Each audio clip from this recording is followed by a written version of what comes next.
നമസ്കാരം. ഓരോ ക്രൈസ്തവ വിശ്വാസിയും അന്ത്യവിശ്രമം കൊള്ളുന്ന പുണ്യഭൂമിയാണ് സെമിത്തേരികൾ. പള്ളി സെമിത്തേരികൾ എന്നും ശാന്തമാണ്. എന്നാൽ കണ്ണൂർ വാണിയമ്പാറ പള്ളിയിലെ സെമിത്തേരി ഇന്ന് ശാന്തമല്ല. ദുരൂഹ കല്ലറ എന്ന പേര് ഇന്ന് ആ 38-ാം നമ്പർ കല്ലറയ്ക്ക് വന്നു കഴിഞ്ഞു. നാളെ ആ കല്ലറ തുറക്കപ്പെടുകയാണ്.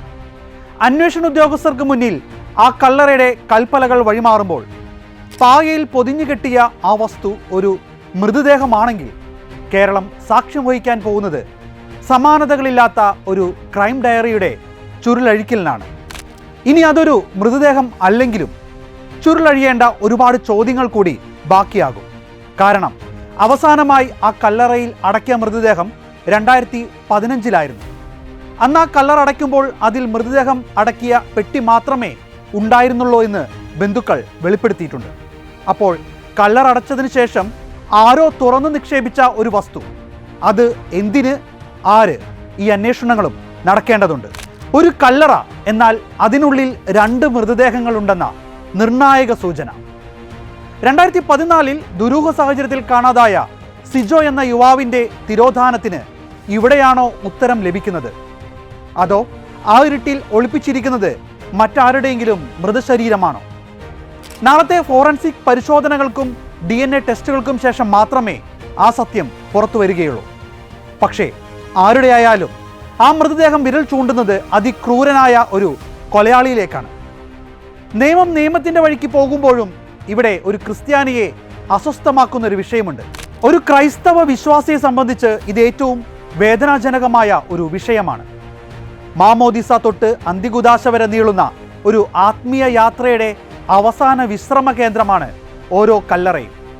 എല്ലാവരും ആദരവോടെ കാണുന്ന, പ്രാർത്ഥനകൾ ഉയരുന്ന ആ പുണ്യസ്ഥലമാണ് ഇപ്പോൾ ഒരു കുറ്റവാളി തൻ്റെ കുറ്റകൃത്യങ്ങൾ മറച്ചുവെക്കാനുള്ള ഒരിടമാക്കി മാറ്റി.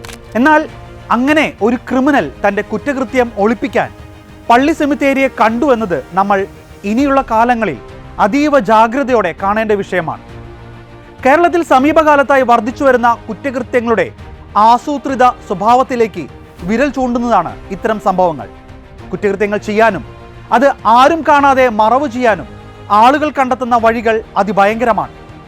പ്രതികൾ കൊലപാതകം നടത്താൻ കാണിച്ച ക്രൂരതയേക്കാൾ നമ്മെ ഭയപ്പെടുത്തിയത് അത് സമൂഹത്തിൽ നിന്നും മറച്ചുവെക്കാൻ അവർ നടത്തിയ ശാസ്ത്രീയവും ദീർഘകാലാടിസ്ഥാനത്തിലുള്ളതുമായ ആസൂത്രണങ്ങളാണ്.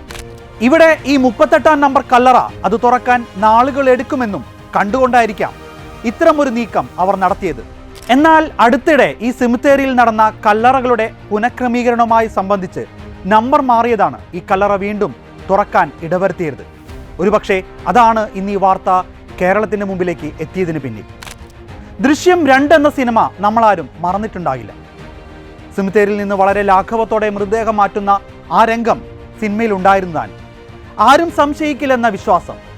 സിനിമയിലെ ആ ലാഘവത്വം സമൂഹത്തിലെ കുറ്റവാളികൾക്ക് ഇത്തരം ക്രൂരതകൾ ചെയ്യാനുള്ള ധൈര്യം നൽകുന്നുണ്ടോ എന്ന് നാം പരിശോധിക്കണം. ഇതൊരു ഉദാഹരണമായി മാറുകയാണ്. സുരക്ഷിതമെന്ന് നാം കരുതുന്ന ക്രൈസ്തവ കല്ലറകൾ പോലും ഇത്തരം ഇരുണ്ട ലക്ഷ്യങ്ങൾക്കായി ഉപയോഗിക്കപ്പെടുന്നുവെന്ന ഭയാനകമായ ഒരു ഉദാഹരണം. ഇനി നമ്മൾ ചിന്തിക്കേണ്ടതുണ്ട്, നമ്മുടെ പ്രിയപ്പെട്ടവർ ഉറങ്ങുന്ന ആ മണ്ണിൽ അവർ സുരക്ഷിതരാണോ? ക്രൈസ്തവ സെമിത്തേരികൾക്ക് കൂടുതൽ സുരക്ഷ നൽകേണ്ട കാലം അതിക്രമിച്ചിരിക്കുന്നു. പ്രാർത്ഥനകൾക്ക് പകരമായി ആ കല്ലറകൾക്ക് കാവലായി CCTV ക്യാമറകൾ സ്ഥാപിക്കേണ്ട ഗതികേടിലേക്കാണോ നമ്മൾ പോകുന്നതെന്ന് നാം ചിന്തിക്കണം. ഇനി കേരളത്തിലെ ക്രൈസ്തവ ദേവാലയങ്ങളിലെ പള്ളി സെമിത്തേരികൾ ഇത്തരം ക്രൂരതകൾക്ക് ഉപയോഗിക്കാതിരിക്കാനുള്ള പ്രത്യേക ശ്രദ്ധയും ഇനി സഭാധികാരികൾ കൈക്കൊള്ളേണ്ടിയിരിക്കുന്നു. നാളെ ആ കല്ലറ തുറക്കപ്പെടും. എത്ര ആഴത്തിൽ കുഴിച്ചിട്ടാലും എത്ര വലിയ കല്ല് വെച്ചടച്ചാലും സത്യം വെളിപ്പെടുക തന്നെ ചെയ്യും. ആ കല്ലറയ്ക്കുള്ളിൽ ഒളിപ്പിച്ചിരിക്കുന്നത് സിജോയാണെങ്കിൽ 10 വർഷത്തെ ഒരു കുടുംബത്തിൻ്റെ കണ്ണുനീരിനാണ് ദൈവം ഉത്തരം നൽകുന്നത്. അതല്ല മറ്റാരുടെയെങ്കിലും ആണെങ്കിൽ പുതിയൊരു അന്വേഷണത്തിന് അവിടെ തുടക്കമാകും. കുറ്റവാളി എത്ര ബുദ്ധിമാനായാലും അവൻ മറന്നൊരു സത്യമുണ്ട്. അവൻ കുഴിച്ചിട്ടത് പ്രാർത്ഥനകൾ ഉറങ്ങുന്ന മണ്ണിലാണ്. അവിടെ ഒളിപ്പിച്ചതൊന്നും ഒരിക്കലും ഇരുളിൽ കിടക്കില്ല. കാരണം ആ മണ്ണ് സത്യത്തിൻ്റെ ഉയർപ്പിനായി കാത്തിരിക്കുന്നവരുടേതാണ്.